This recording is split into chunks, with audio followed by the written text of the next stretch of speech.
गौ माता ने बताई 5 बातें जो हर व्यक्ति के जीवन में धन और समृद्धि की कमी को दूर कर सकती है।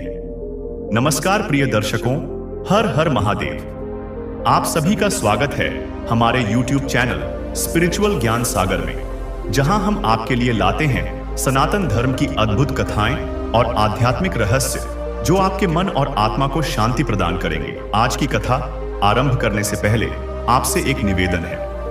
गरुड़ पुराण में कहा गया है कि जो भी कथा या शिक्षा बीच में छोड़ी जाती है वह पाप का कारण बनती है, इसलिए इस कथा को अंत तक जरूर सुनें। यदि आप एक सच्चे सनातनी हैं और भगवान श्री राम में अटूट श्रद्धा रखते हैं तो अभी वीडियो को लाइक करें, चैनल को सब्सक्राइब करें और कमेंट में जय श्री राम लिखकर अपना समर्थन व्यक्त करें। तो आइए प्रिय दर्शकों, बिना देरी किए आरंभ करते हैं आज की प्रेरणादायक कथा। प्रिय दर्शकों, आज हम विचार करेंगे कि मनुष्य के जीवन में सबसे बड़ा खजाना क्या होता है। यह प्रश्न कभी ना कभी हर व्यक्ति के मन में अवश्य उठता है। कुछ लोग दिन रात परिश्रम करते हैं, फिर भी निर्धनता उनका पीछा नहीं छोड़ती, जबकि कुछ लोग बिना अधिक मेहनत के आराम से जीवन व्यतीत करते हैं। क्या आपने कभी सोचा है कि ऐसा क्यों होता है? आज की एक छोटी सी कथा के माध्यम से हम आपको यह समझाने का प्रयास करेंगे कि वास्तविक धन क्या है और हर इंसान इसे कैसे प्राप्त कर सकता है। लेकिन उससे पहले प्रिय दर्शकों, अगर आपने अब तक हमारे चैनल स्पिरिचुअल ज्ञान सागर को सब्सक्राइब नहीं किया है तो कृपया अभी कर लें और इस वीडियो को अंत तक अवश्य देखें। संभवतः इस कहानी से आपके जीवन में भी कुछ सकारात्मक परिवर्तन आ सके। तो चलिए बिना समय गंवाए कहानी आरंभ करते हैं। यह बात मध्यकाल की है। एक नगर में विश्वनाथ नामक व्यक्ति निवास करता था। वह नगर का एक साधारण किसान था और अपनी छोटी सी झोपड़ी में जीवन यापन करता था। उसकी झोपड़ी कच्ची दीवारों और छप्पर से बनी थी, जो हर वर्ष बारिश के दौरान टपकने लगती। विश्वनाथ के 5 युवा पुत्र थे, लेकिन उनमें से कोई भी काम नहीं करता था। वे पूरा दिन नगर की गलियों में घूमते रहते। विश्वनाथ प्रतिदिन सुबह अपने खेतों में मेहनत करने जाता और रात को थका हारा घर लौटता। किसी तरह वह भोजन बनाकर खा लेता। एक दिन जब वह खेत से लौट रहा था, उसकी भेंट पड़ोस में रहने वाली वृद्धा महिला से हुई, जिन्हें सभी दादी अम्मा कहकर पुकारते थे। दादी अम्मा उसकी हालत देखकर चिंतित हो गई। उन्होंने कहा, विश्वनाथ, तू दिन भर परिश्रम करता है, फिर भी तेरी जिंदगी में कोई सुधार क्यों नहीं आता? तेरे पुत्र जवान हैं, फिर भी सारा भार तुझ पर ही है। विश्वनाथ ने थकी हुई आवाज में उत्तर दिया, दादी अम्मा, मैं क्या करूं? मेरे पास कोई साधन नहीं है। मैंने अपने बेटों को बहुत समझाने की कोशिश की, परंतु हमारी स्थिति ऐसी है कि कोई भी काम नहीं करता। यह सुनकर दादी अम्मा ने कहा, विश्वनाथ, तेरे पास 5 बेटे हैं, कम से कम किसी एक का विवाह करवा दे। बहू के आने से घर में खुशियां लौट सकती हैं। विश्वनाथ ने भारी मन से कहा, दादी अम्मा, मेरे बड़े बेटे किशोर का विवाह तो पहले ही हो चुका है, लेकिन उसकी पत्नी तुलसी कभी ससुराल नहीं आई, क्योंकि हमारे पास उसे लाने का कोई साधन नहीं था। दादी अम्मा ने गंभीर स्वर में पूछा, तूने उसे लाने की कोशिश क्यों नहीं की? विश्वनाथ ने सिर झुकाकर कहा, कैसे लाता अम्मा? मेरे पास ना पैसे हैं, ना कपड़े और ना ही घर का कोई ढंग का सामान। उसकी ससुराल वाले मेरी गरीबी का उपहास उड़ाते हैं। दादी अम्मा ने कुछ क्षण विचार किया और फिर अपनी लाठी पकड़कर बोली, बेटा विश्वनाथ, चिंता मत कर, मैं तेरी सहायता करूंगी। तू कल सुबह किशोर को मेरे पास भेज देना। मैं उसे कपड़े और थोड़ा सामान दूंगी। वह अपनी पत्नी तुलसी को वापस लाकर इस घर को नया जीवन दे सकता है। विश्वनाथ की आंखों में आशा की एक हल्की किरण जाग उठी। उसने कहा, दादी अम्मा, तुम तो देवता के समान हो, लेकिन मेरी किस्मत बदलना इतना आसान नहीं है। क्या वह लड़की इस हालत में इस छोटी सी झोपड़ी में रह पाएगी? दादी अम्मा ने मुस्कुराते हुए कहा, बेटा, किस्मत मेहनत और समझदारी से बदली जाती है। तू किशोर को भेज दे, बाकी सब मैं संभाल लूंगी। बहू आएगी तो घर में खुशहाली जरूर लौटेगी। बस तू हिम्मत मत हार। विश्वनाथ ने सिर हिलाया और दादी अम्मा को प्रणाम करके अपने घर लौट गया। अगली सुबह विश्वनाथ ने अपने बेटे किशोर को बुलाकर सारी बात बताई। किशोर पहले तो असमंजस में पड़ गया, लेकिन फिर राजी हो गया और अपनी पत्नी को लाने के लिए दादी अम्मा के पास गया। किशोर, जो हमेशा अपने घर की तंगी और संघर्ष को देखता था, आज कुछ अलग महसूस कर रहा था। उसने सुना था कि दादी अम्मा उसे कपड़े और आवश्यक सामान दे रही हैं, लेकिन उसके मन में कई प्रश्न उठ रहे थे। उसने सोचा, क्या मेरी पत्नी इस गरीबी को सहन कर पाएगी? क्या वह मुझसे नाराज तो नहीं होगी? फिर उसने गहरी सांस लेते हुए स्वयं से कहा, अब मेरे पास कोई और विकल्प नहीं है। यदि मुझे अपने घर को संवारना है तो यह कदम उठाना ही होगा। किशोर ने जल्दी जल्दी तैयार होकर दादी अम्मा के घर की ओर कदम बढ़ाए। दादी अम्मा ने उसे स्नेहपूर्वक देखा। उनके चेहरे पर संतोष और आत्मविश्वास झलक रहा था, मानो उन्हें भरोसा हो कि किशोर का परिवार एक दिन बेहतर अवश्य बनेगा। उन्होंने किशोर को अच्छे कपड़े और कुछ जरूरी सामान देते हुए कहा, बेटा, यह सामान लेकर जाओ और अपनी पत्नी को ससुराल से वापस लेकर आओ। अब समय आ गया है कि तुम्हारे घर में खुशियां लौटें। किशोर ने कपड़े पहने, सामान उठाया और ससुराल की ओर निकल पड़ा। रास्ते में वह सोचता रहा, क्या तुलसी मेरी स्थिति को समझ पाएगी? क्या वह मेरी निर्धनता को समझकर मेरा साथ देगी? जब वह ससुराल पहुंचा तो तुलसी ने उसे देखकर मुस्कुराया। ससुराल वालों ने उसका स्वागत बड़े प्रेम और आदर के साथ किया। हालांकि तुलसी ने यह देखकर थोड़ा चौंकते हुए सोचा, पति के साथ आए सामान में इतनी कम चीजें क्यों हैं? क्या मेरे मायके वाले इसका उपहास करेंगे? लेकिन उसके परिवार ने उसे समझाया, तुम अपने घर वापस जा रही हो, यही सबसे बड़ी खुशी की बात है। सामान कम है, लेकिन हमारे रिश्ते की डोर बहुत मजबूत है। 2 दिन ससुराल में बिताने के बाद किशोर अपनी पत्नी तुलसी को लेकर घर लौट आया। दोनों ने नए उत्साह के साथ घर में कदम रखा। हालांकि तुलसी के मन में कई सवाल थे। जब उसने घर देखा तो वह चकित रह गई। घर बहुत छोटा था, कमरे तंग थे और रसोई बेहद साधारण थी। सबसे ज्यादा चौंकाने वाली बात यह थी कि पूरा घर अस्त व्यस्त पड़ा था। न कोई योजना थी, न कोई व्यवस्था। जब किशोर और तुलसी घर में दाखिल हुए तो उन्होंने देखा कि बर्तन इधर उधर बिखरे पड़े थे, रसोई अधूरी हालत में थी और बिस्तर बेतरतीब थे।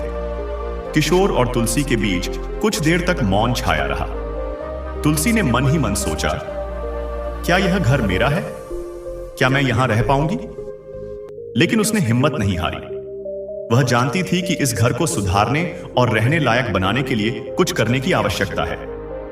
उसने निश्चय किया कि वह किशोर से बात करके सफाई शुरू करेगी। उसने घर के हर कोने को ध्यान से देखा और धीरे धीरे सफाई करने लगी। वह रसोई में जाकर बर्तन धोने लगी। जब किशोर खेत से घर लौटा तो उसने देखा कि घर पूरी तरह बदल चुका था। बर्तन धोकर, सफाई करके और सामान को व्यवस्थित कर घर को सुंदर और जीवंत बना दिया गया था। घर के हर कोने में एक नई ऊर्जा का संचार हो रहा था। तुलसी ने मुस्कुराते हुए कहा, अब यह घर थोड़ा सा अपना सा महसूस होता है। यदि हम सब मिलकर कुछ छोटे छोटे बदलाव करेंगे तो यह घर हमें खुशहाल बना देगा।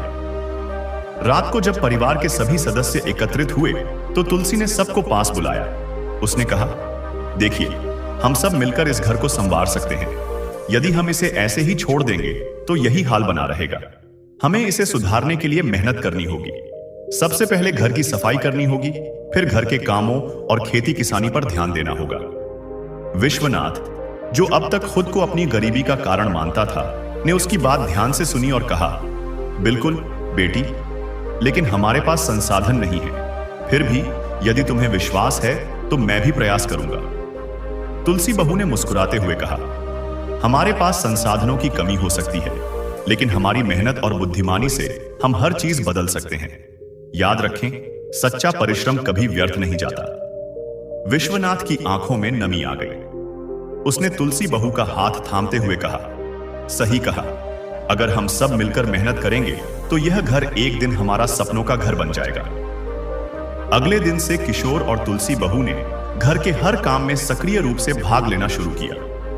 किशोर ने अपने भाइयों को बुलाकर खेतों में मेहनत करने के लिए प्रेरित किया। तुलसी बहू ने घर की सफाई को अपनी दिनचर्या में शामिल कर लिया। धीरे धीरे घर का माहौल बदलने लगा। अब रसोई में हर वस्तु व्यवस्थित ढंग से रखी जाने लगी। बर्तन कभी गंदे नहीं रहते थे और परिवार के हर सदस्य अपने अपने काम में पूरे जोश से जुट गए। तुलसी बहू ने खेत में नई फसल उगाने का सुझाव दिया। कुछ समय पहले विश्वनाथ के पास एक छोटी सी जमीन थी जिसमें पर्याप्त पैदावार नहीं होती थी, लेकिन अब उसने अपनी पुरानी आदतें बदल ली थी।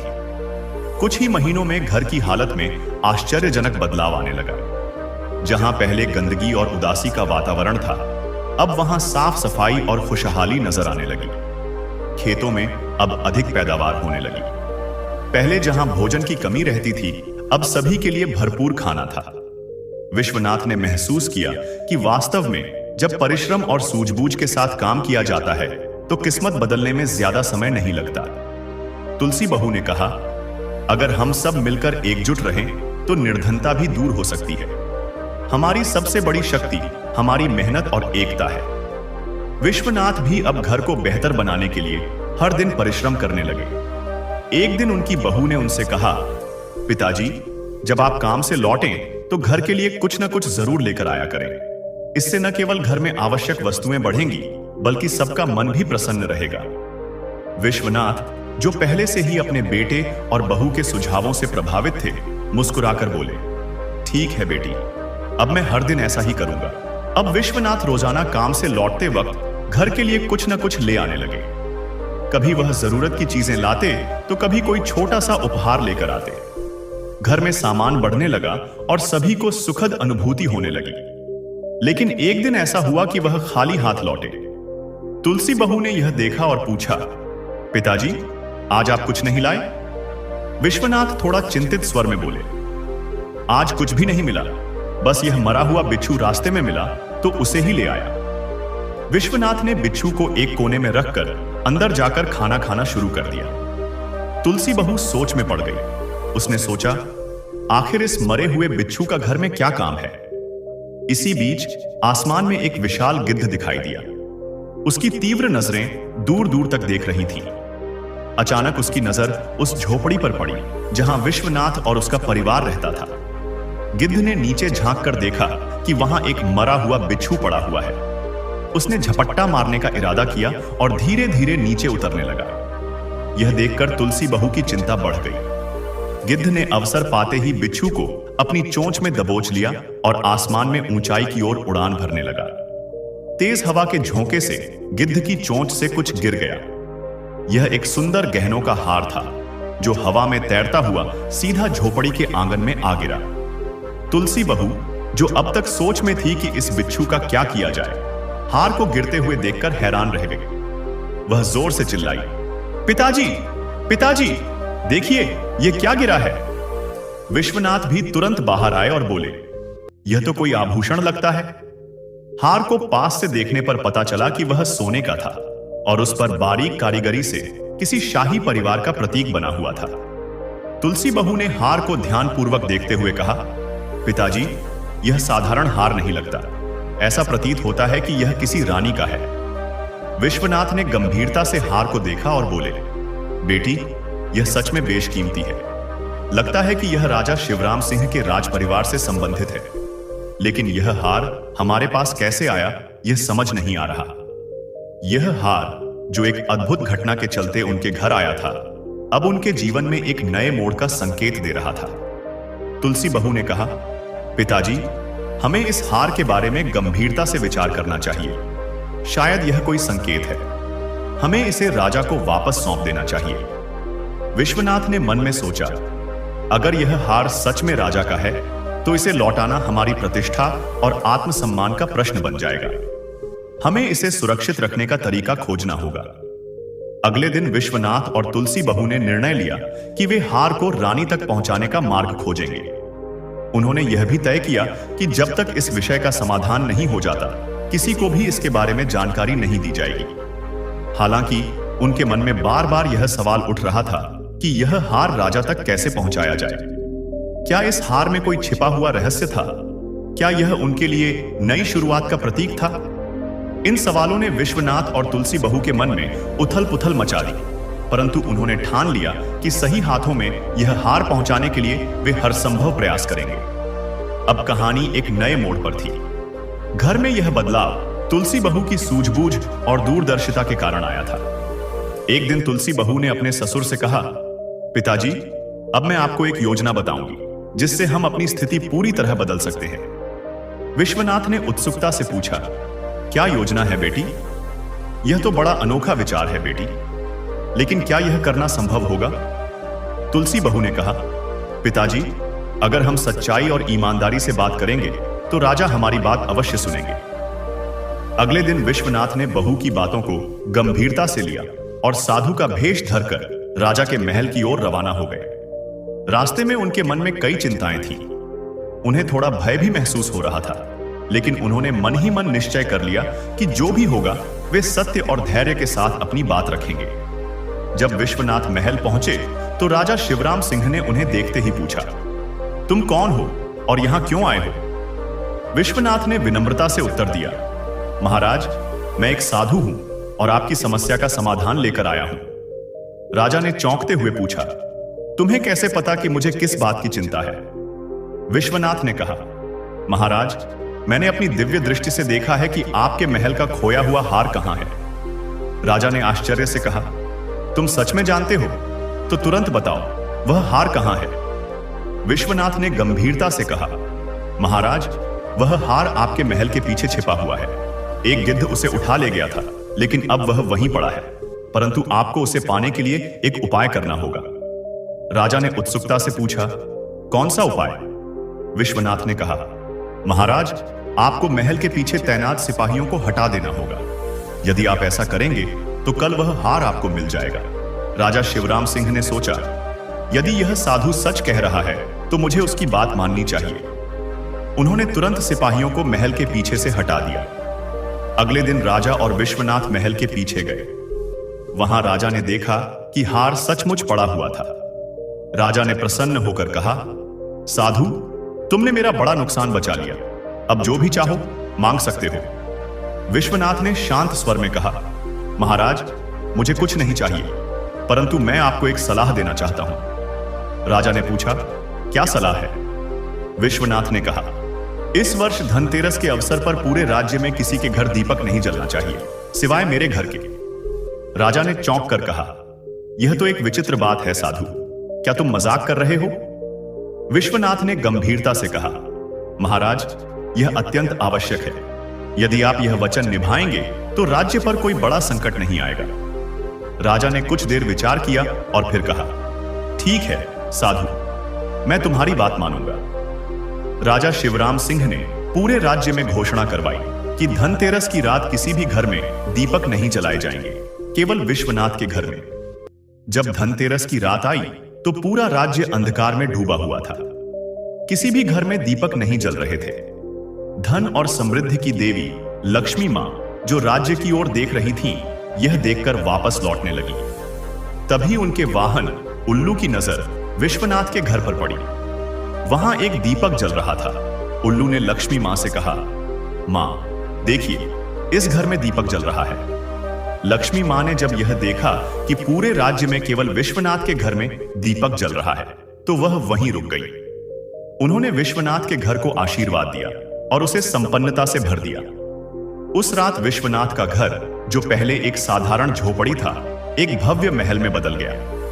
अगले दिन जब विश्वनाथ और उनका परिवार जागा तो वे आश्चर्यचकित रह गए। उन्होंने देखा कि उनका घर पूरी तरह बदल चुका था। हर वस्तु चमचमा रही थी और सब कुछ नया दिखाई दे रहा था। विश्वनाथ ने तुलसी बहू से कहा, बहू, यह सब तुम्हारी सूझबूझ और समझदारी का परिणाम है। तुम्हारे सही मार्गदर्शन के कारण आज हमारा भाग्य बदल गया है। तुलसी बहू मुस्कुराई और बोली, पिताजी, अब आप राजा शिवराम सिंह के पास जाइए और उन्हें सच्चाई बताइए कि मैंने यह सब सोच समझकर किया था। विश्वनाथ ने मन ही मन सोचा, बहू सही कह रही है, मुझे राजा के पास जाकर पूरी बात स्पष्ट करनी चाहिए। विश्वनाथ राजा शिवराम सिंह के महल पहुंचे और उन्हें पूरी घटना विस्तार से सुनाई। राजा विश्वनाथ की बात सुनकर प्रसन्न हो गए। उन्होंने कहा, तुमने अपने विवेक और परिश्रम से राज्य को एक बड़े संकट से बचा लिया। राजा ने विश्वनाथ को सम्मानित करते हुए बहुत सारा धन और आशीर्वाद प्रदान किया। अब विश्वनाथ और उनका परिवार समृद्ध हो गया। उनका जीवन सुख, शांति और खुशहाली से भर गया था। दोस्तों, अब आइए जानते हैं वे 5 महत्वपूर्ण बातें जो हर व्यक्ति के जीवन में धन और समृद्धि की कमी को दूर कर सकती हैं। पहला, हिम्मत और साहस। जो व्यक्ति धैर्य और साहस से कार्य करता है, वह कभी भी असफल नहीं होता। धन एक साधन है, लेकिन इसे सही ढंग से अर्जित करने और खर्च करने की कला ही सबसे बड़ी संपत्ति है। जो व्यक्ति धैर्य और समझदारी से निर्णय लेता है वह जीवन की कठिनाइयों को सफलतापूर्वक पार कर लेता है। दूसरा, बुद्धिमानी और विवेक। बिना सोचे समझे किए गए कार्य से अक्सर नुकसान होता है। जो भी कार्य बुद्धिमत्ता और विवेक से किया जाता है वह हमेशा सफल होता है। तीसरा, प्रयास और समर्पण। समय के साथ लगातार प्रयास न करने वाला व्यक्ति पीछे रह जाता है। जो व्यक्ति अपने लक्ष्य के प्रति समर्पित रहता है उसे सफलता अवश्य मिलती है। चौथा, आत्मनिर्भरता। जो व्यक्ति दूसरों पर निर्भर रहना छोड़कर अपने कर्मों पर विश्वास करता है वह सफलता और संपन्नता की ओर बढ़ता है। आत्मनिर्भरता किसी भी व्यक्ति की असली ताकत होती है। पांचवा, स्त्री का सम्मान। किसी भी परिवार और समाज की समृद्धि का आधार स्त्री होती है। जिस घर में स्त्रियों का मान सम्मान होता है वहां लक्ष्मी मां स्वयं निवास करती हैं। लेकिन जिस घर में स्त्रियों का अपमान होता है वहां लक्ष्मी कभी नहीं ठहरती। जीवन का सबसे बड़ा धन केवल भौतिक संपत्ति नहीं है बल्कि अच्छे कर्म, सकारात्मक सोच और आत्मनिर्भरता है। अगर हम इन गुणों को अपने जीवन में अपनाएं तो हम न केवल अपनी जिंदगी को समृद्ध बना सकते हैं बल्कि समाज और देश की प्रगति में भी योगदान दे सकते हैं। तो प्रिय भक्तों, इस कथा के बारे में आपके क्या विचार हैं? कृपया अपनी अनमोल राय हमें कमेंट बॉक्स में जरूर बताएं। हम आशा करते हैं कि यह कथा आपके मन को भा गई होगी और आपको आध्यात्मिक प्रेरणा मिली होगी। प्रिय दर्शकों, आगे हम जानेंगे कि मनुष्य कब अपने स्वार्थ के लिए दूसरों को धोखा देता है। प्रिय दर्शकों, एक विशाल वन में एक घने बरगद के वृक्ष पर एक कौवा अपनी पत्नी कौवी के साथ निवास करता था। कौवा स्वभाव से अत्यंत शांत, दयालु और सरल था। वह अपनी पत्नी से अत्यधिक प्रेम करता था और उसकी प्रत्येक छोटी बड़ी इच्छा को पूरा करने का प्रयास करता रहता था। परंतु कौवी स्वभाव से चतुर और स्वार्थी थी। एक दिन कौवी ने कौवे से कहा, हे स्वामी, प्रतिदिन एक जैसा भोजन करते करते मेरा मन ऊब चुका है। आज मैं चाहती हूं कि आप मेरे लिए कुछ विशेष और स्वादिष्ट लेकर आएं। कौवे ने अपनी पत्नी की बात मानते हुए जंगल में कुछ विशेष भोजन की खोज प्रारंभ की। वह पूरे दिन इधर उधर उड़ता रहा पर उसे कुछ भी खास और स्वादिष्ट नहीं मिला। थककर वह एक सरोवर के किनारे जाकर बैठ गया और सोचने लगा कि अब क्या किया जाए। उसी समय तालाब के पास एक खरगोश पानी पीने के लिए आया। उसने कौवे को उदास देखा और पास आकर पूछा, कौवे भाई, आप इतने चिंतित क्यों लग रहे हैं? क्या कोई समस्या है? कौवे ने अपनी पूरी बात खरगोश को बताई। खरगोश ने उसकी बात सुनने के बाद अपने घर से ताजे फल और सब्जियां लाकर कौवे को दिए और कहा, मित्र, आप ये फल और सब्जियां अपनी पत्नी के लिए ले जाइए। ये रसदार और स्वादिष्ट हैं। कौवे ने खरगोश का आभार व्यक्त करते हुए कहा, मित्र, मैं आपका यह उपकार जीवन भर नहीं भूलूंगा। प्रसन्न होकर कौवा उन फलों और सब्जियों को लेकर घर की ओर उड़ चला। रास्ते में उसने झाड़ियों के पास से कुछ अजीब आवाजें सुनी। जब उसने छिपकर देखा तो वह स्तब्ध रह गया। उसने देखा कि उसकी पत्नी कौवी किसी अन्य कौवे के साथ हंस हंस कर बातें कर रही थी। यह देखकर कौवा चुपचाप घर लौट आया। कुछ देर बाद कौवी घर लौटी तो कौवे ने उससे पूछा, तुम कहां चली गई थी? मैं कब से तुम्हारी प्रतीक्षा कर रहा था। कौवी ने लापरवाही से कहा, अरे, मैं तो अपनी सहेली से मिलने गई थी। यह सुनकर कौवे को बहुत दुख हुआ पर उसने कुछ नहीं कहा। कौवी ने स्वादिष्ट फलों को देखकर खुशी खुशी खा लिया और बोली, हे स्वामी, ये फल और सब्जियां तो बहुत ही लजीज हैं। कल भी मेरे लिए ऐसे ही कुछ स्वादिष्ट चीजें लेकर आइए। उस रात कौवे को नींद नहीं आई। वह पूरी रात यही सोचता रहा कि उसकी पत्नी ने उससे झूठ क्यों कहा। अगली सुबह वह अपने मित्र खरगोश से मिला और उसे पूरी घटना बताई। खरगोश ने कहा, मित्र, इस संसार में विश्वास तोड़ने वाले हर जगह मिलते हैं। पहले मैं सोचता था कि केवल मनुष्य ही स्वार्थ के लिए छल करते हैं, लेकिन अब ऐसा लगता है कि भरोसे का कोई मोल ही नहीं बचा। कौवा बोला, मित्र, मैं आपकी बात को पूरी तरह नहीं समझ पाया। क्या आप मुझे विस्तार से समझाएंगे? खरगोश ने कहा, मित्र, मैं तुम्हें एक कथा सुनाता हूं। इसमें एक स्वार्थी मनुष्य ने अपने स्वार्थ के लिए अपने संबंधों और चरित्र को दांव पर लगा दिया। इस कहानी से तुम सच्चाई का गहरा अर्थ समझ पाओगे। कौवे ने कहा, ठीक है मित्र, मैं ध्यानपूर्वक सुनूंगा। और फिर खरगोश ने कहानी सुनाना शुरू किया। उसने बताया, पुराने समय की बात है। एक नगर नदी के किनारे स्थित था। इस नगर का राजा अत्यंत उदार और दयालु स्वभाव का था। राजमहल में उसकी 2 रानियां थीं और वह दोनों से अत्यधिक प्रेम करता था। राजा की जीवन शैली राजसी थी और प्रजा उनके गुणगान करती थी। एक दिन महल में बड़ी रानी के गर्भ से एक पुत्र ने जन्म लिया। इस शुभ अवसर पर राजा ने अपने महल में एक भव्य नृत्य समारोह का आयोजन किया। इस उत्सव में आसपास के नगरों और गांवों से कई कुशल नृत्यांगनाएं आईं। सांझ ढल चुकी थी, दीप जल उठे थे और नृत्य कला का कार्यक्रम आरंभ हो चुका था। तभी राजा की दृष्टि एक सुंदर नर्तकी पर पड़ी जो अपनी कला से सभी को मोहित कर रही थी।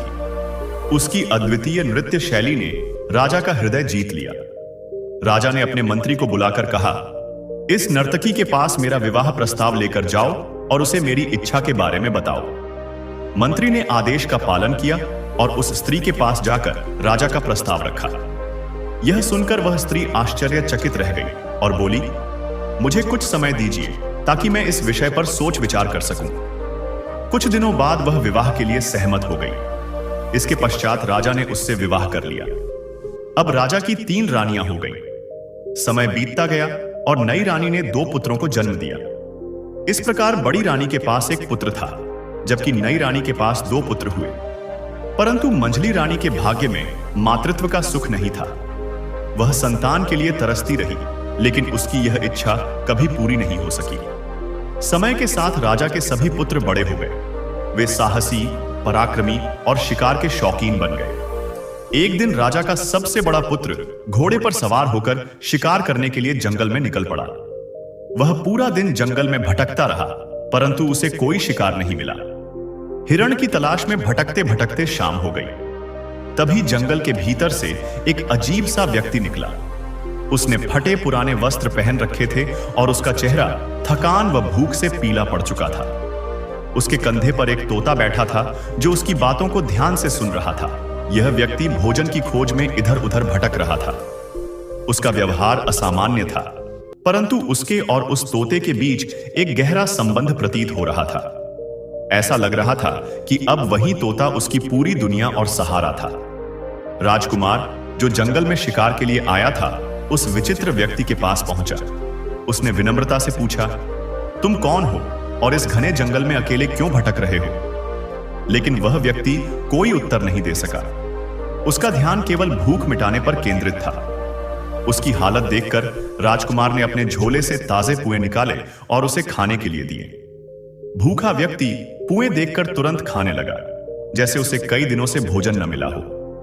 राजकुमार ने दोबारा पूछा, आखिर तुम कौन हो और इस जंगल में क्या कर रहे हो? क्या तुम्हारा कोई परिवार नहीं है? यह सुनते ही उस व्यक्ति के हाथ से पुआ गिर गया। उसकी आंखों में आंसू भर आए और वह जोर जोर से रोने लगा। यह देखकर राजकुमार स्तब्ध रह गया। उसने धीरे से पूछा, तुम्हें क्या हुआ?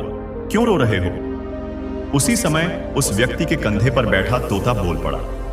उसने कहा, मेरे स्वामी इस अवस्था में अपने पुत्र के कारण पहुंचे हैं। राजकुमार ने उत्सुकता से पूछा, ऐसा क्या हुआ कि इन्हें इस स्थिति में जीना पड़ रहा है? तोता बोला, इनके पड़ोसी राज्य में एक राजकुमारी है जो विवाह करना चाहती है, लेकिन उसकी एक कठिन शर्त है। वह केवल उसी व्यक्ति से विवाह करेगी जो उसके द्वारा पूछे गए प्रश्न का सही उत्तर दे सके। परंतु जो व्यक्ति उत्तर नहीं दे पाता, उसे वह अपनी तलवार से मार डालती है। तोते ने आगे कहा, मेरे स्वामी का पुत्र भी उस राजकुमारी से विवाह करने की इच्छा लेकर वहां गया था, परंतु वह उसके प्रश्न का उत्तर नहीं दे पाया और उस निर्दयी राजकुमारी ने उसका सिर काट दिया। इस घटना से मेरे स्वामी को इतना गहरा आघात पहुंचा कि उन्होंने अपना मानसिक संतुलन खो दिया। उनका पूरा राज्य भी अब उस क्रूर राजकुमारी के नियंत्रण में है। यह सब सुनते ही राजकुमार के मन में उथल पुथल मच गई। वह विचारों में खो गया और जंगल से लौटते समय पूरे रास्ते उस राजकुमारी और उसकी शर्तों के बारे में ही सोचता रहा। जब वह महल पहुंचा तो उसने रात को बिस्तर पर लेटकर आराम करने की कोशिश की, परंतु वह पूरी रात चैन से सो नहीं सका। सुबह उठते ही उसके मन में उस राजकुमारी से मिलने की तीव्र अभिलाषा जाग उठी। अब राजकुमार ने तय कर लिया कि वह उस राजकुमारी के महल जाएगा। उसने शीघ्र ही अपने घोड़े को तैयार किया और महल छोड़ने के लिए निकल पड़ा। उसे बाहर जाते हुए देखकर उसके माता पिता ने पूछा, बेटा, तुम कहां जा रहे हो? राजकुमार ने दृढ़ स्वर में उत्तर दिया, हमारे पड़ोसी राज्य में एक राजकुमारी रहती है। वह विवाह करना चाहती थी, परंतु उसकी शर्त यह थी कि वह केवल उसी पुरुष से विवाह करेगी जो उसके एक कठिन प्रश्न का सही उत्तर दे सके। यदि कोई व्यक्ति उत्तर देने में असमर्थ रहता तो उसे अपने प्राण गंवाने पड़ते। अब तक उस राजकुमारी की इस क्रूर शर्त के कारण कई व्यक्तियों ने अपनी जान गंवाई थी। उसने कई राज्यों पर भी अपना अधिकार कर लिया था। राजकुमार के माता पिता ने उसे बार बार समझाया कि वह इस घातक चुनौती को स्वीकार न करे, परंतु राजकुमार अपनी जिद पर अड़ा रहा और राजकुमारी के महल की ओर रवाना हो गया। जब वह उस भव्य महल में पहुंचा तो उसने सीधे विवाह का प्रस्ताव रखा। राजकुमारी मुस्कुराते हुए बोली, मैं विवाह के लिए तैयार हूं, लेकिन मेरी एक शर्त है। आपको मेरे प्रश्न का सही उत्तर देना होगा। यदि उत्तर सही हुआ तो मैं आपकी पत्नी बन जाऊंगी, परंतु यदि आप असफल हुए तो आपका सिर काट दिया जाएगा। राजकुमार ने आत्मविश्वास से कहा, मुझे आपकी शर्त स्वीकार है। आप अपना प्रश्न पूछिए, मैं उत्तर देने के लिए तैयार हूं। राजकुमारी ने वही प्रश्न पूछा जो वह अब तक कई व्यक्तियों से पूछ चुकी थी। मित्रों, जब राजकुमारी ने प्रश्न पूछा तो राजकुमार अवाक रह गया। वह उत्तर नहीं दे सका और परिणाम स्वरूप उसका सिर तलवार से काट दिया गया। इस घटना के बाद महल में उसके माता पिता और परिवार उसके लौटने की प्रतीक्षा करते रहे। जब कई दिन बीत गए और राजकुमार वापस नहीं आया तो मंझले राजकुमार ने निर्णय लिया कि वह अपने बड़े भाई का पता लगाने के लिए राजकुमारी के पास जाएगा। जब मंझले राजकुमार ने राजकुमारी को देखा तो वह उसकी अद्भुत सुंदरता पर मोहित हो गया। वह मन ही मन सोचने लगा, यह स्त्री कितनी अनुपम है, काश मैं इससे विवाह कर पाता। परंतु उसने खुद को संभालते हुए पूछा, मेरे बड़े भाई कहां हैं? क्या आप मुझे बता सकती हैं? राजकुमारी ने गंभीर स्वर में उत्तर दिया, मुझे इसके बारे में कुछ भी नहीं पता। मंझला राजकुमार यह सुनकर गहरे विचारों में खो गया। तभी राजकुमारी ने कहा, तुम क्या सोच रहे हो? क्या तुम्हारे मन में कुछ और चल रहा है? राजकुमार ने स्पष्ट रूप से कहा, आपकी सुंदरता ने मुझे आकर्षित कर लिया है। मैं आपसे विवाह करना चाहता हूं। राजकुमारी ने हंसते हुए कहा, मैं विवाह कर लूंगी, लेकिन मेरी वही शर्त है, आपको मेरे प्रश्न का सही उत्तर देना होगा। मंझले राजकुमार ने चुनौती स्वीकार कर ली और गर्व से कहा, मुझे आपकी शर्त मंजूर है, आप अपना प्रश्न पूछिए। दुर्भाग्यवश वह भी उस प्रश्न का उत्तर नहीं दे सका और परिणाम स्वरूप उसका भी सिर काट दिया गया। इस प्रकार राजा के 3 पुत्रों में से 2 राजकुमारों का सिर कट चुका था। अब केवल सबसे छोटा राजकुमार बचा था। उसने ठान लिया था कि वह अपने भाइयों का प्रतिशोध लेकर ही लौटेगा। उसने यात्रा की तैयारी शुरू कर दी, जबकि उसके माता पिता उसे रोकने का हर संभव प्रयास कर रहे थे। परंतु वह अपने दृढ़ निश्चय के साथ बोला, मैं उस निर्दयी राजकुमारी से अपने भाइयों की मृत्यु का बदला लेकर आऊंगा। यदि मैं असफल हुआ तो आप यह मान लेना कि आपका कोई बेटा था ही नहीं। छोटे राजकुमार ने अपनी यात्रा आरंभ की। चलते चलते उसके मन में विचार आया कि यदि वह भी अपने भाइयों की तरह सीधे महल जाएगा तो उसकी भी वही दुर्दशा होगी। इसलिए उसने एक नई योजना बनाई। वह राजकुमारी के महल से थोड़ी दूरी पर स्थित एक मनोरम उद्यान में पहुंचा। यह बगीचा राजकुमारी के लिए विश्राम का स्थान था। वहां एक शांत और मोहक सरोवर था। राजकुमार ने अपने घोड़े को बगीचे के बाहर ही छोड़ दिया और साधारण व्यक्ति का वेश धारण कर सरोवर के किनारे खड़ा हो गया। कुछ समय बाद राजकुमारी अपनी सहेलियों के साथ वहां आई। बगीचे में पहुंचकर उसने अपनी एक सहेली, जिसका नाम चंद्रप्रभा था, से कहा, हमें बहुत प्यास लगी है, सरोवर से पानी लेकर आओ चंद्रप्रभा।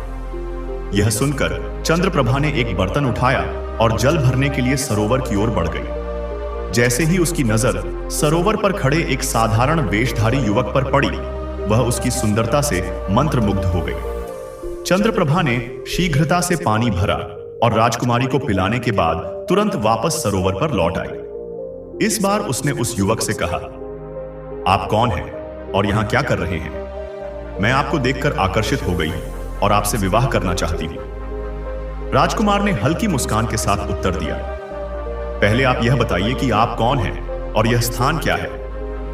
चंद्रप्रभा ने कहा, मैं राजकुमारी की सहेली चंद्रप्रभा हूं। आपसे मिलने के बाद मेरा हृदय आपके लिए धड़कने लगा है। यह सुनकर राजकुमार ने चंद्रप्रभा का विश्वास अर्जित करने के लिए अपनी कहानी साझा की। उसने कहा, मैं यहां इसलिए आया हूं क्योंकि आपकी राजकुमारी ने मेरे दोनों भाइयों की हत्या कर दी है। मैं यह जानना चाहता हूं कि वह आखिर कौन सा प्रश्न पूछती है जिसके उत्तर न देने पर वह सबका सिर कटवा देती है। चंद्रप्रभा ने भावुक होकर कहा, आप चिंता न करें, मैं आपको वह प्रश्न बता सकती हूं, परंतु पहले आप मुझसे यह वादा करें कि आप मुझसे विवाह करेंगे। राजकुमार ने चंद्रप्रभा का भरोसा जीतने के लिए यह वादा कर लिया। इसके बाद चंद्रप्रभा उसे अपने घर ले गई। उसने आंगन में एक चारपाई बिछाई और राजकुमार को भोजन परोसा। चंद्रप्रभा बोली, मैं तुम्हारे बिना नहीं रह सकती। मैं तुमसे सच्चा प्रेम करती हूं, पर मुझे डर है कि अगर तुम राजकुमारी से मिलने गए तो शायद वापस न लौट सको। राजकुमार ने उसे शांत करते हुए कहा, तुम्हारा प्रेम मेरे लिए अमूल्य है। मैं वादा करता हूं कि जब यह सब खत्म हो जाएगा तो मैं जरूर तुमसे विवाह करूंगा, परंतु पहले मुझे अपने भाइयों की मौत का बदला लेना है। यह सुनकर चंद्रप्रभा को राजकुमार की नीयत पर पूरा विश्वास हो गया। उसने राजकुमार को राजकुमारी और उसके प्रश्न के बारे में जानकारी देना शुरू किया। चंद्रप्रभा ने बताया, राजकुमारी हर व्यक्ति से केवल एक सवाल करती है, महिमा मान सिंह की कहानी क्या है। यह सुनते ही राजकुमार ने आश्चर्य से पूछा, अगर तुम्हें प्रश्न मालूम है तो क्या इसका उत्तर भी पता है? कृपया मुझे इसका उत्तर बता दो। चंद्रप्रभा ने हाथ जोड़ते हुए कहा, हे राजकुमार, अगर मुझे इसका उत्तर मालूम होता तो मैं बिना देर किए आपको बता देती, परंतु यह रहस्य केवल राजकुमारी के नगर में रहने वाले एक ज्ञानी आर्षि को पता है। उसी आर्षि ने राजकुमारी को यह सुझाव दिया था कि विवाह से पहले प्रत्येक व्यक्ति से यही प्रश्न पूछे। यहां तक कि राजकुमारी स्वयं भी इस कहानी को नहीं जानती, लेकिन वह उस आर्षि से प्रेम करती है और उनके बताए नियमों का पालन करती है। यह सुनकर राजकुमार बोला, तुमने मुझे बहुत महत्वपूर्ण जानकारी दी है। अब मुझे पहले महिमा मान सिंह की कहानी का पता लगाना होगा। इसके बाद मैं राजकुमारी का सामना करूंगा।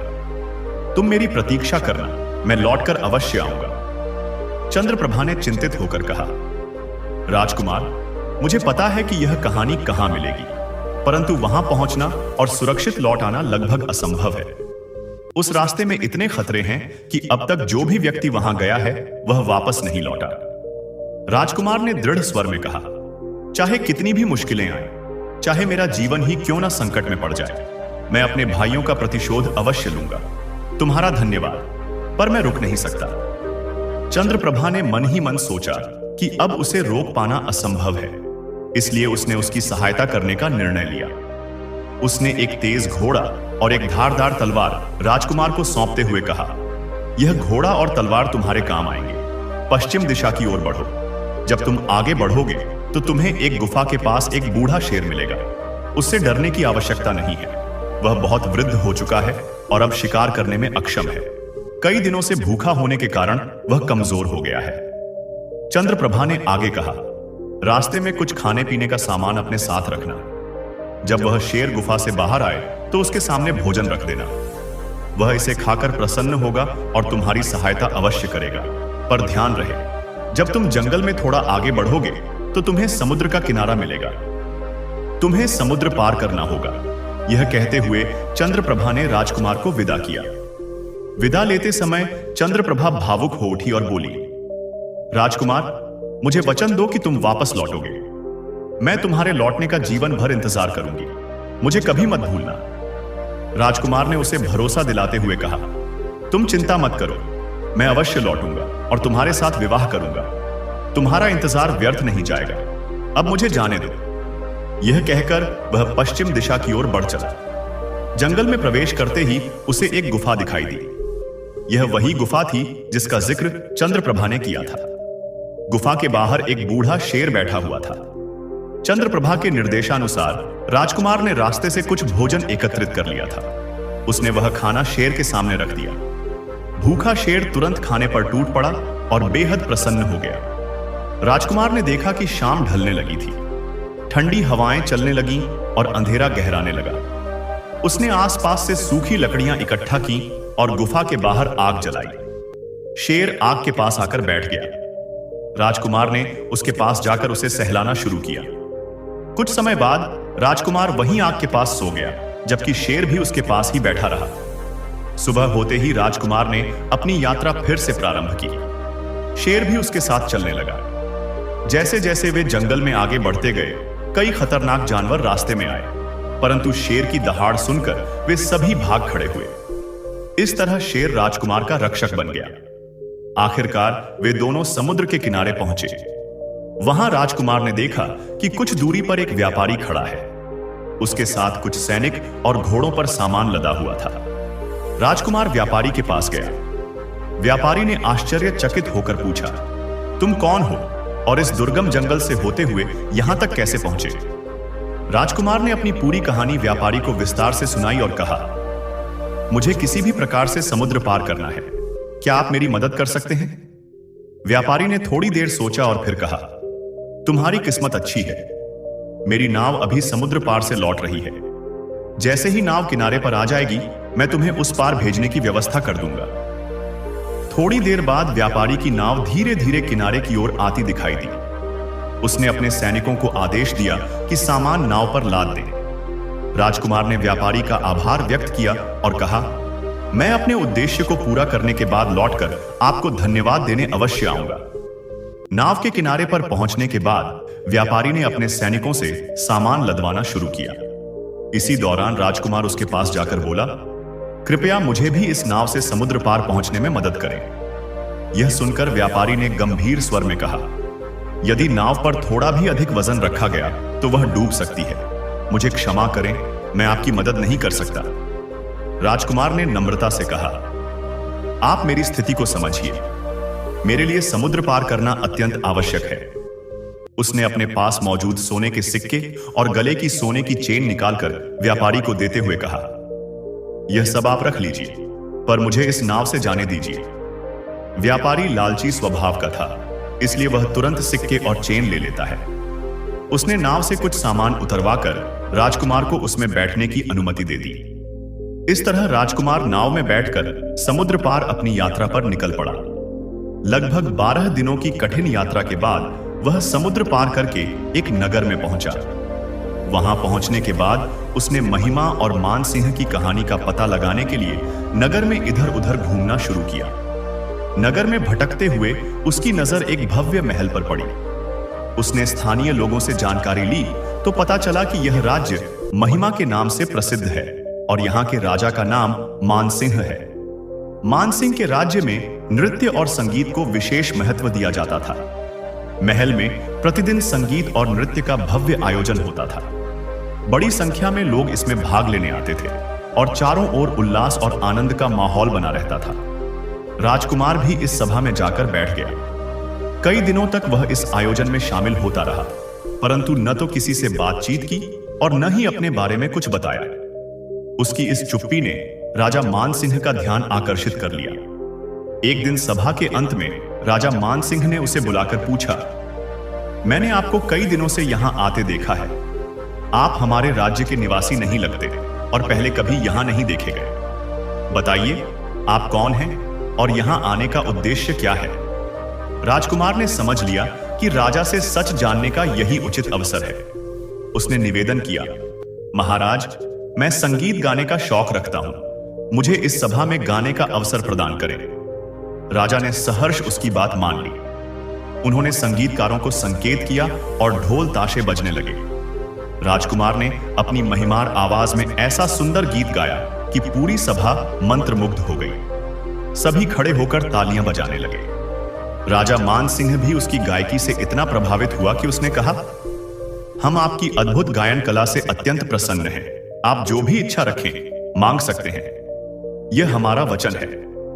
राजकुमार ने पहले संकोच करते हुए कहा, महाराज, मैं आपकी उदारता पर विश्वास करता हूं, परंतु आपसे कुछ मांगकर आपको असहज नहीं करना चाहता।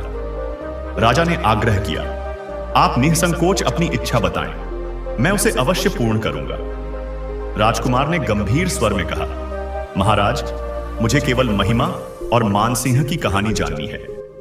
यह सुनकर राजा मानसिंह चौंक उठा। उसका चेहरा पसीने से भीग गया और उसने गहरी सांस लेते हुए कहा, तुमने मुझसे ऐसा क्या मांग लिया? तुम मुझसे मेरा पूरा राज्य मांग लेते, वह भी मैं तुम्हें दे देता, परंतु तुमने यह कैसा प्रश्न कर दिया? यह कहानी मैं जानता हूं, पर मैं इसे तुम्हें नहीं बता सकता। राजकुमार ने कहा, महाराज, कुछ समय पहले आपने ही कहा था कि जो भी मांगूंगा आप उसे देंगे, इसलिए कृपया मुझे महिमा और मानसिंह की कहानी बता दीजिए। आखिर यह कहानी क्या है? अब राजा अपने ही दिए हुए वचन में बंध चुका था। उसने कहा, यदि यही तुम्हारी इच्छा है और तुम बार बार यही जिद कर रहे हो, तो हम तुम्हें यह कहानी सुनाएंगे, परंतु ध्यान रहे, कहानी समाप्त होते ही हम तुम्हारा सिर काट देंगे। यदि तुम इस शर्त को स्वीकार करते हो तो हम कहानी सुनाएंगे। राजकुमार ने साहसपूर्वक कहा, ठीक है, आप मेरा सिर काट लेना, पर मुझे कहानी जरूर सुनाना। राजा ने सहमति जताई और अपने सेवकों को संकेत दिया। कुछ देर बाद सेवक कारागार की ओर चले गए। थोड़ी देर बाद वे लौटे और उनके साथ एक अत्यंत सुंदर युवती थी।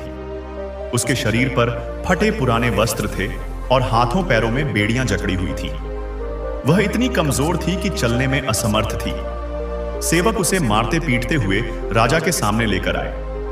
यह दृश्य देखकर राजकुमार हैरान रह गया और बोला, यह सब क्या है? मैं समझ नहीं पा रहा हूं। फिर राजा मानसिंह ने गंभीरता से कहा, तुम महिमा और मानसिंह की कहानी सुनना चाहते थे, तो सुनो, मैं ही मानसिंह हूं और यह युवती जो बेड़ियों में जकड़ी हुई है वही महिमा है। राजकुमार ने आश्चर्य से कहा, महाराज, इसका मतलब यह आपकी ही कहानी है? राजा मानसिंह ने सिर हिलाते हुए कहा, हां, यह मेरी ही कथा है। मैं तुम्हें पूरी सच्चाई बताऊंगा। सुनो, विवाह से पहले मैं एक बार शिकार खेलने के लिए जंगल में गया था। वहां यह लड़की महिमा अपनी सहेलियों के साथ एक तालाब के किनारे बैठी हुई थी। जब हमारी नजर उस पर पड़ी तो हम उस पर मोहित हो गए। इसे देखकर हम इतने आकर्षित हुए कि इसके रूप ने हमें पूरी तरह से वश में कर लिया। हम इसकी सुंदरता के दीवाने हो गए, परंतु उस समय हम कुछ भी बोल नहीं सके। इसके बाद जो हुआ वही हमारी कहानी है। लेकिन उस लड़की ने मुझे अपने पास बुलाकर पूछा, आप कौन हैं? कहां से आए हैं और क्या देख रहे हैं? मैं थोड़ा उलझन में पड़ गया, फिर धीमी आवाज में उत्तर दिया, मेरा नाम मानसिंह है। अगर आप यह जानना चाहती हैं कि मैं क्या देख रहा हूं, तो सुनिए। आप इतनी सुंदर हैं कि ऐसा लगता है मानो मैं आपको देखता ही रहूं। इससे पहले कि मैं कुछ और पूछ पाता, उसने मुझसे ही सवाल कर लिया, क्या आप मुझसे विवाह करेंगे?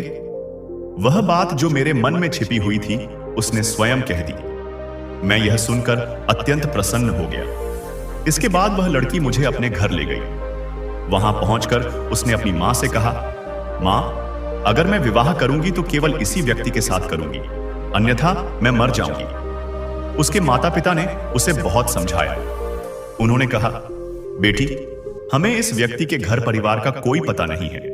यह कहां का रहने वाला है, इसकी भी कोई जानकारी नहीं है। एक अजनबी के साथ हम तुम्हारा विवाह कैसे कर सकते हैं? लेकिन वह बार बार अपने माता पिता से निवेदन करती रही। उसने जिद पकड़ ली और खाना पीना भी छोड़ दिया। आखिरकार उसकी जिद के सामने उसके माता पिता विवश हो गए और उन्होंने हमारा विवाह करा दिया। राजा मानसिंह ने फिर राजकुमार से कहा, अब ध्यान से सुनो, क्योंकि इस कहानी का असली रहस्य अब उजागर होने वाला है। उन्होंने आगे कहा, विवाह के बाद जब वह लड़की विदा होकर मेरे साथ मेरे घर आ रही थी, तो वह अत्यंत खुश थी। वह कह रही थी, मुझे मेरे मनचाहे पति मिल गए हैं। मैं खुद दुख सह सकती हूं, लेकिन इन्हें कभी दुखी नहीं होने दूंगी। मैं संकट में रह सकती हूं, पर अपने पति को हमेशा सुरक्षित रखूंगी। ऐसे ही हम अपने महल पहुंचे।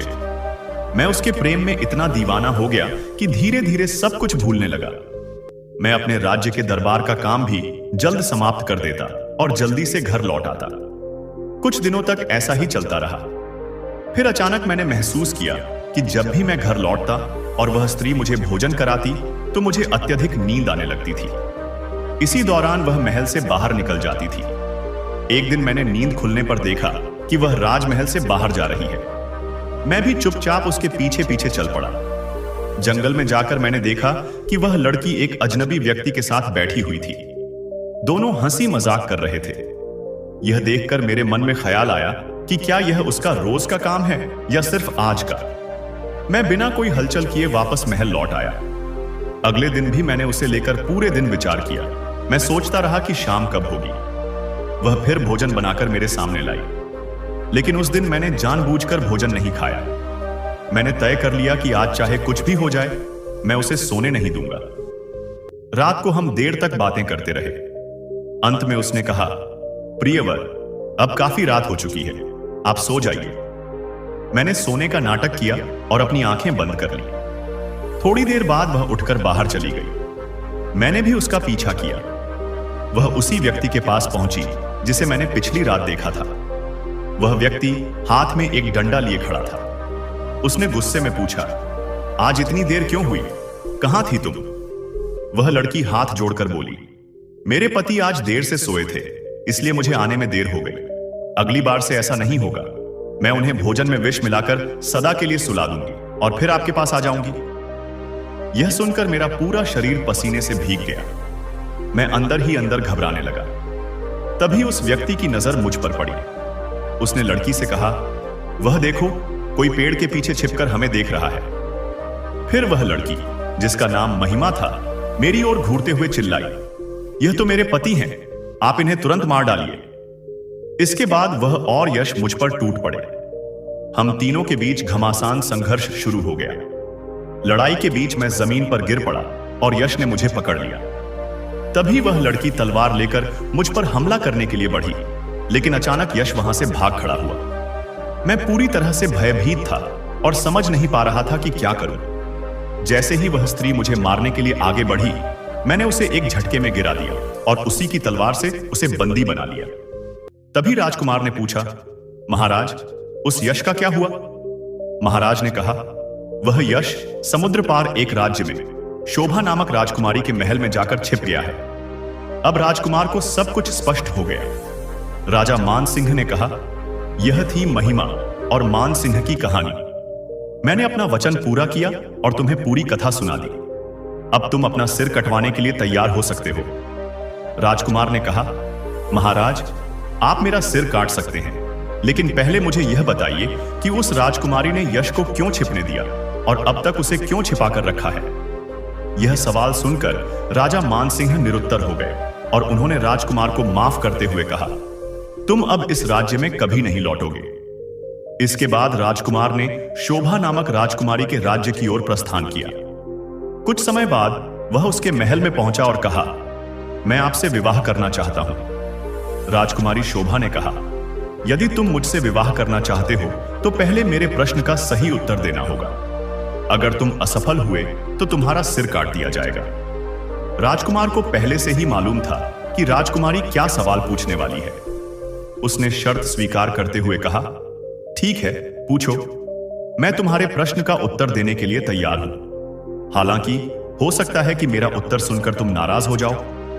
राजकुमारी ने बिना हिचकिचाए सवाल पूछा। राजकुमार ने जवाब दिया, तुम जिस यश के प्रेम में पागल हो, वह वही यश है जो महिमा और मान सिंह की कहानी का मुख्य पात्र है। उसने ही तुम्हें छलते हुए यहां शरण ली है। यह सुनकर राजकुमारी स्तब्ध रह गई। अब उसे समझ में आया कि वह जिस व्यक्ति के प्रति आकर्षित थी, उसने पहले कई निर्दोषों को मौत के घाट उतारा और फिर यहां आकर छिप गया। राजकुमारी शोभा तुरंत महल से बाहर निकल आई। वह और राजकुमार उस स्थान की ओर बढ़े जहां यश छिपा हुआ था।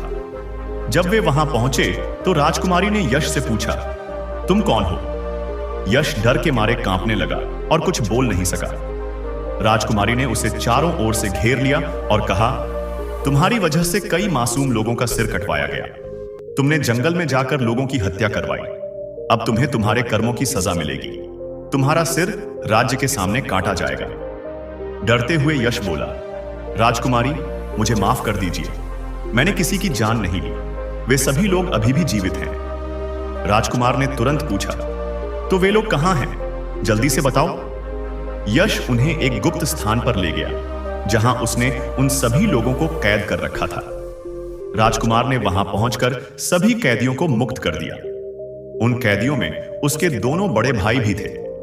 राजकुमारी शोभा ने आदेश दिया कि यश को सदा के लिए इसी स्थान पर बंदी बना दिया जाए ताकि वह फिर कभी किसी को नुकसान न पहुंचा सके।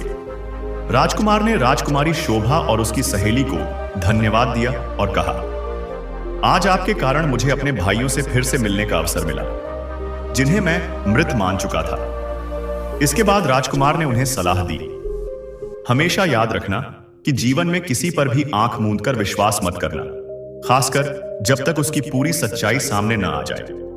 लोग अक्सर स्वार्थ के लिए किसी भी हद तक जा सकते हैं। फिर उसने कहा, जो लोग दूसरों की भावनाओं से खेलते हैं या धोखा देते हैं, उन्हें कभी क्षमा नहीं किया जाना चाहिए।